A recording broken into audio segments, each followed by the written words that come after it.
She ran, her body on fire, her skin melting, her screams echoing into the early morning darkness. 2 blocks. That's how far she pushed herself. Every step, agony. Every breath, a fight.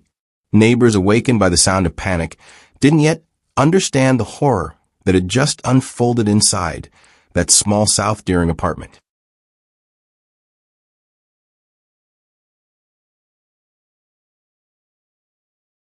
Just hours earlier, she was alive, a newlywed, still trying to make her marriage work. 35-year-old Lavinia Gardner believed in giving people chances, believed in love, believed she could fix what was already broken. But inside the walls of her home, everything shattered. She fought to survive in the most unthinkable way. Burned, broken, betrayed. Before she lost consciousness, she said the words no one would ever forget. "I should have left him a long time ago." This is the story of Lavinia Gardner, a woman who saw it coming, but still paid with her life.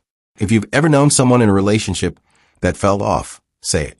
Don't stay silent. Comment below. Someone might need your words more than you know. Lavinia Gardner, known to her loved ones as Vev, was a kind of woman people didn't forget. She brought light into rooms. Her laughter, her kindness, her quiet strength. Those who knew her say she carried a warmth that made people feel seen. At 35, she had experienced her share of life's hurdles. But she never stopped believing in the future. She wanted stability, a home, a partner to build with. Her life was rooted in Chicago, in the South Side community that had shaped her. Family mattered to her. So did healing. She had been through past relationships that didn't work out. But when she met Henry Taylor, something about him made her pause. He was older, seemingly composed, and at first, attentive. That's what she saw, attention. The kind that felt overdue. Their relationship moved quickly. What began as companionship turned into a serious commitment. Those close to her expressed concern over how fast it was going. Lavinia pushed back. She wanted it to work. And in the early days, there were glimpses of happiness. Shared meals, quiet conversations, the kind of simple things that make people hope again. She married Henry Taylor just a few months before her death. A wedding that, on the surface, seemed to promise a new chapter. But underneath that promise, tension simmered. Friends noticed how she became less available. Her phone calls became shorter. She'd brush off questions about how things were going, changing the subject or offering vague reassurances. Her usual spark seemed dimmed. There were signs, private ones, things that didn't sit right with those who loved her. Control, they said. Possessiveness.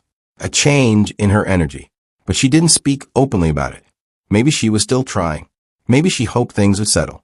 Maybe she didn't want to admit that the dream she had been building was already beginning to collapse. She had always been someone who tried to see the good in people. Someone who gave grace. Someone who believed in redemption. But sometimes, hope can cost more than we expect. What signs do you think indicate a relationship might be turning toxic? Your insight could make a difference to someone watching. In the weeks following their marriage, those closest to Lavinia began to notice the changes.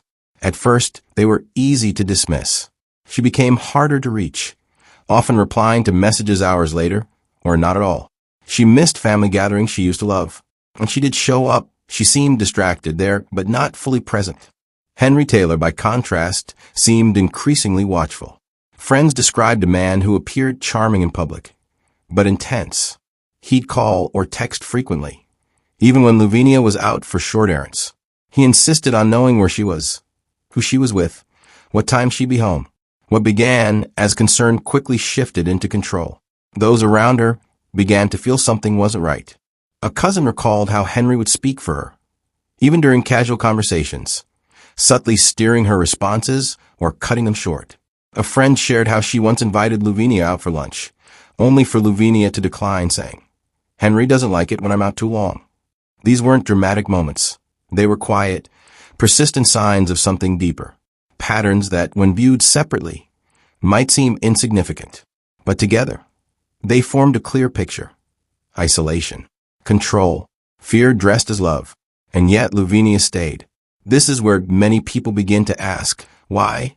Why wouldn't someone leave when the signs become undeniable? The answer is never simple. For some, it's fear. For others, it's hope that things will change.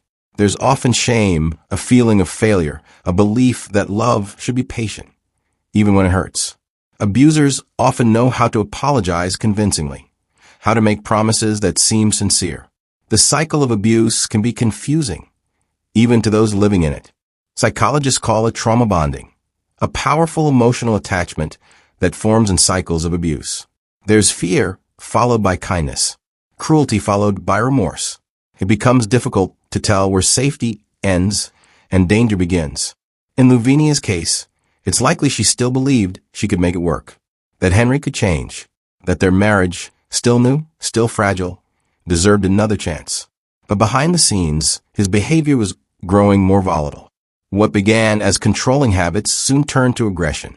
He began accusing her of things without reason, demanding access to her phone, monitoring her movements, and each time she pulled back, he tightened his grip.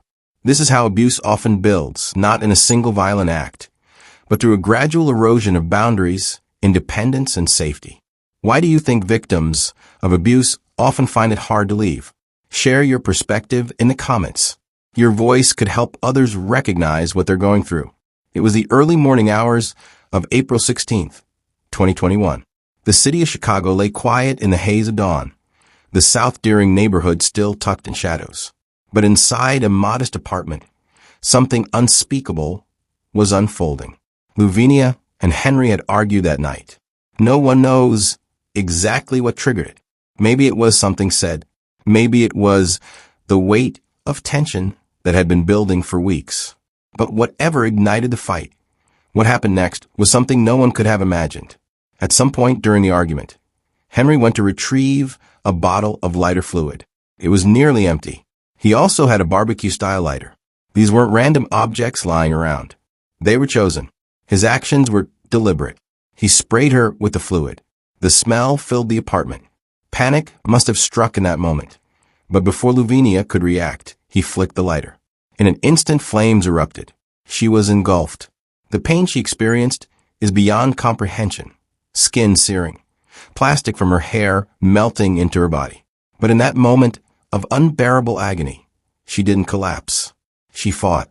She clawed at her burning clothes, ripping them from her body. Somehow, she made it to the shower, turning on the water, trying to douse the flames. But it wasn't enough. The damage had been done. And still she moved.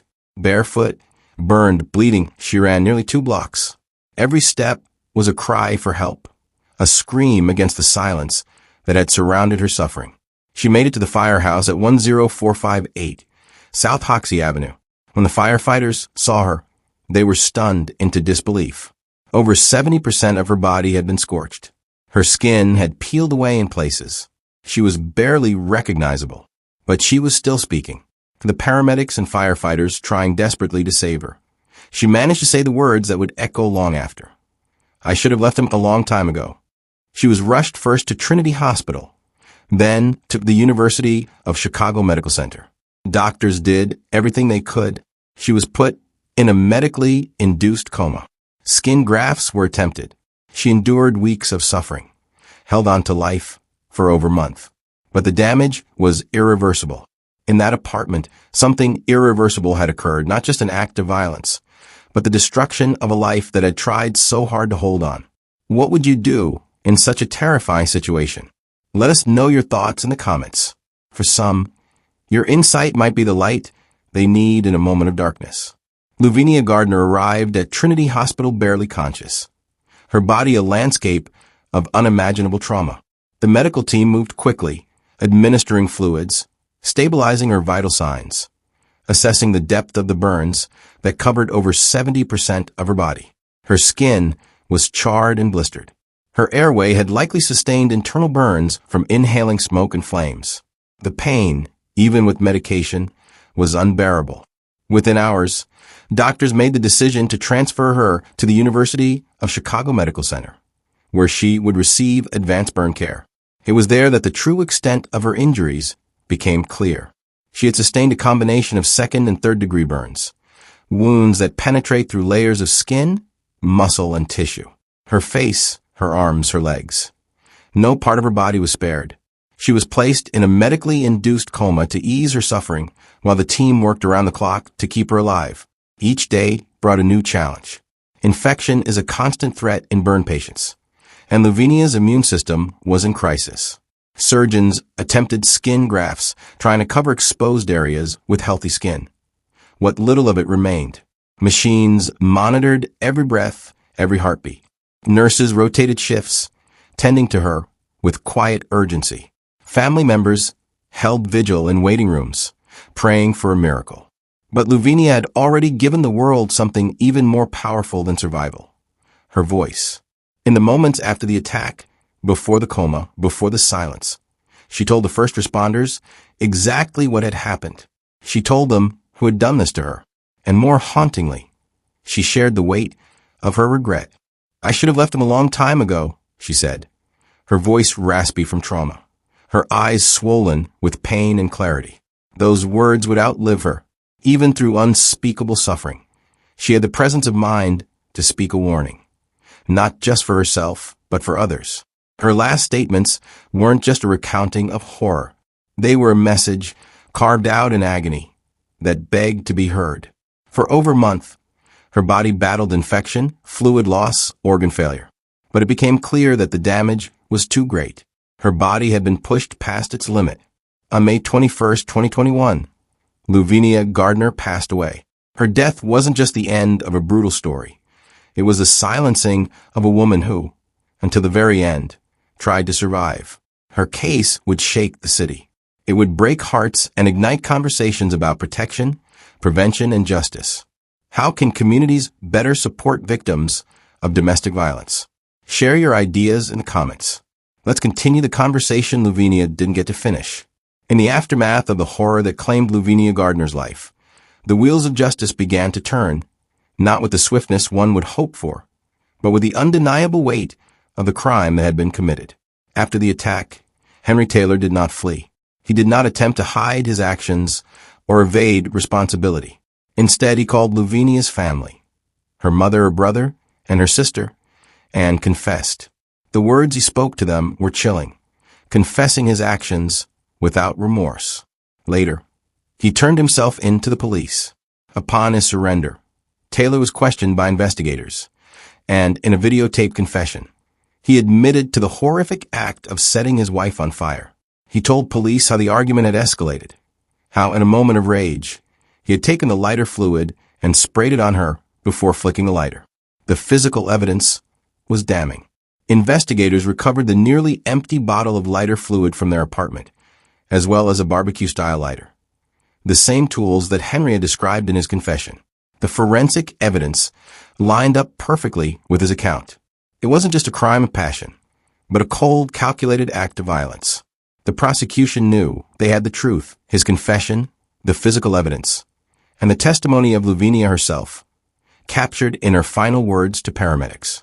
In the courtroom, Henry Taylor was charged with first-degree murder. The proceedings moved forward, but not without the emotional weight of the case hanging over every moment. Judge Susanna Ortiz, who oversaw the case, did not hold back in her assessment of the crime.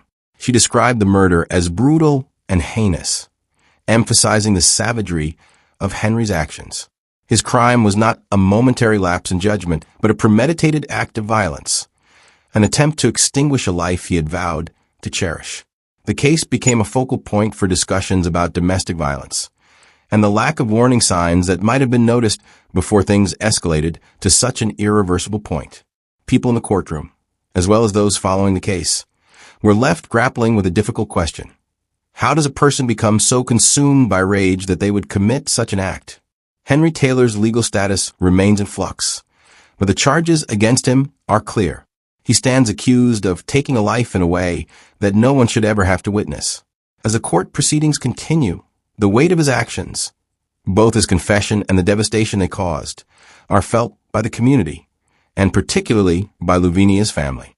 Do you believe the justice system adequately addresses domestic violence cases? Discuss below. The answers to this question may hold the key to preventing tragedies like Lavinia's from happening again. The community's reaction to Lavinia's tragic death was one of disbelief and horror. Neighbors, friends, and family members were left reeling. struggling to understand how something so horrific could happen in their midst. Louvenia's story sparked an outcry, with many demanding greater attention to domestic violence cases, especially those that often go unnoticed until it's too late. Organizations like Stand Up Survivor quickly stepped in, amplifying Louvenia's story and using it as a catalyst for change. These groups work tirelessly to raise awareness about the signs of abuse and the importance of early intervention. Their advocacy emphasized the need for better support systems for victims and the vital role of community involvement in preventing such tragedies.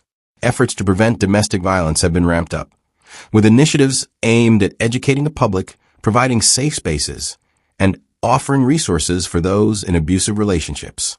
Yet, the question remains, how can society do more to protect those at risk? What resources should be more accessible to those in abusive relationships? Share your thoughts. It's time for us to continue the fight for change. Louvenia Gardner's tragic death serves as a stark reminder of the dangerous and often invisible nature of domestic violence. Too often, the warning signs are overlooked or dismissed, and lives are shattered as a result. It's crucial that we recognize these signs early and take action before it's too late. As a community, we must do more. We must support organizations working on the front lines like Stand Up Survivor and stand vigilant against the dangers of domestic abuse. If you or someone you know is in danger, please seek help. Resources are available, and no one should suffer in silence. Let's raise our voices and share these stories to spread awareness. Like, subscribe, and share this video to help others understand the importance of preventing domestic violence. Together, we can make a difference.